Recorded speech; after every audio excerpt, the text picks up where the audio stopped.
Capitals: Boston, Massachusetts. The Cradle of Liberty.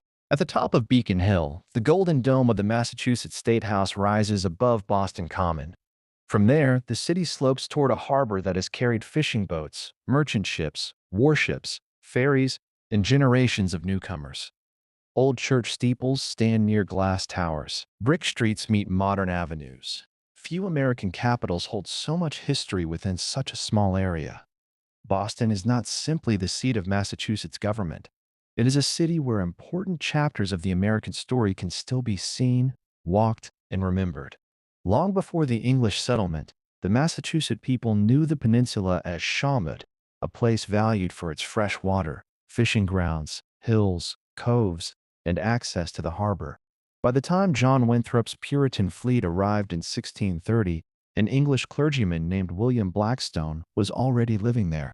The new settlers moved from Charlestown in search of better water and renamed the peninsula Boston after the town of Boston in Lincolnshire, England. They built homes, a meeting house, and a community guided by faith, hard work, education, and strict civic order. Boston Common was set aside in 1634, becoming the oldest public park in the United States. The harbor soon made Boston one of the leading towns in New England. Wooden ships crowded the wharves, carrying fish, lumber, grain, rum, molasses, and manufactured goods across the Atlantic. Shipwrights, rope makers, printers, coopers, sailors, and merchants filled the waterfront. Boston Latin School opened in 1635, and Harvard College was founded across the Charles River in 1636.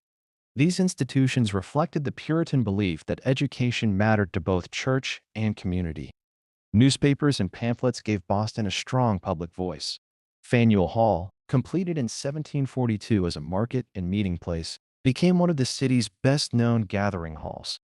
By the middle of the 18th century, Boston had become a center of resistance to British rule.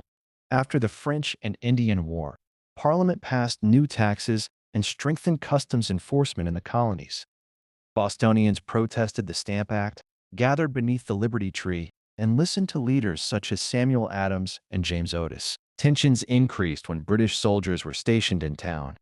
On March 5, 1770, an angry confrontation near the Custom House ended when soldiers fired into a crowd. 5 colonists died in what became known as the Boston Massacre. Paul Revere's famous engraving helped spread news of the event throughout the colonies. The most celebrated protest came on the night of December 16, 1773. After a large meeting at Old South Meeting House, a group of men boarded 3 ships and threw more than 300 chests of East India Company tea into Boston Harbor. The Boston Tea Party challenged Parliament's right to tax the colonies without their consent. Britain answered with the coercive acts, closing Boston's port and placing tighter controls on Massachusetts. Instead of silencing resistance, the punishment brought assistance from other colonies and strengthened cooperation among them. Boston's dispute with Parliament had become part of a much larger American cause. War began at Lexington and Concord on April 19, 1775. Militia companies then surrounded British-held Boston, beginning an 11-month siege. On June 17th, British forces captured Breed's Hill in the battle remembered as Bunker Hill, but their losses were severe. The battle showed that colonial soldiers could stand against trained regulars. During the winter, Henry Knox transported heavy cannon from Fort Ticonderoga across mountains, frozen lakes, and rough roads.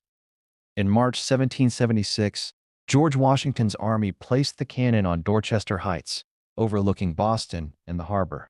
The position forced the British to evacuate on March 17th. The date is still observed in Boston as Evacuation Day.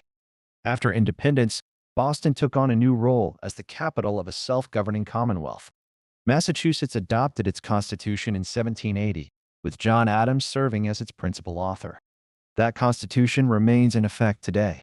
The old seat of government on State Street eventually became too small, and architect Charles Bulfinch designed a new state house for Beacon Hill.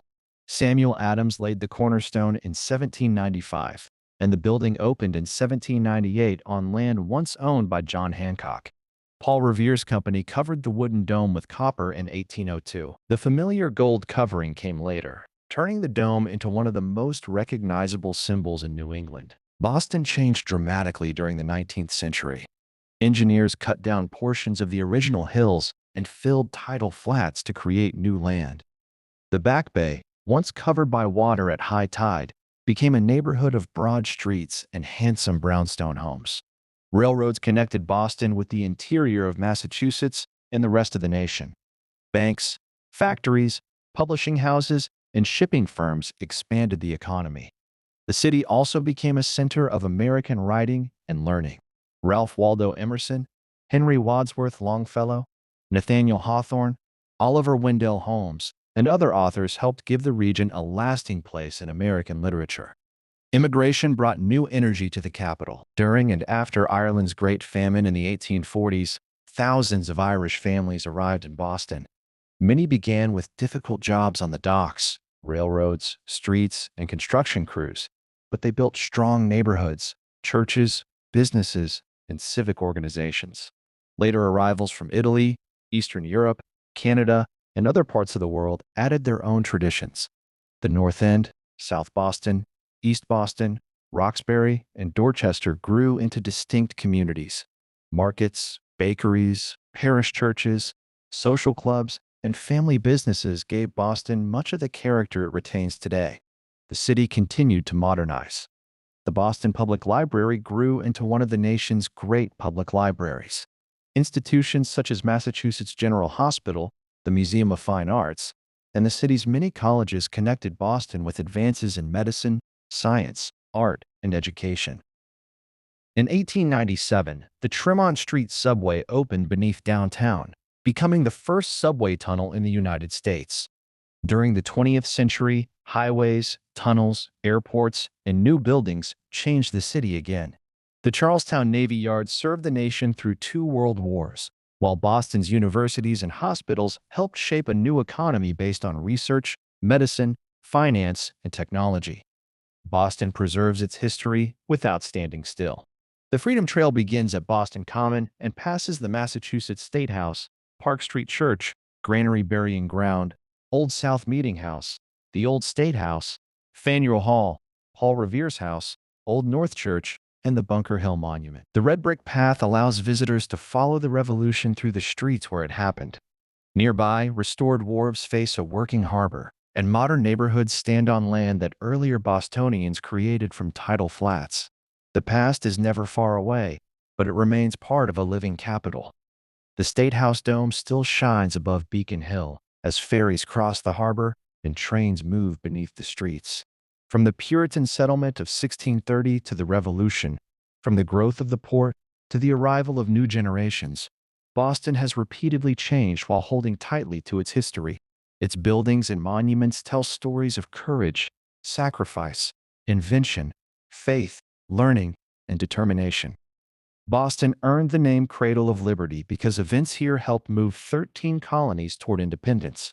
Nearly 4 centuries after its founding, the capital of Massachusetts remains one of America's strongest links between the nation's past and its future.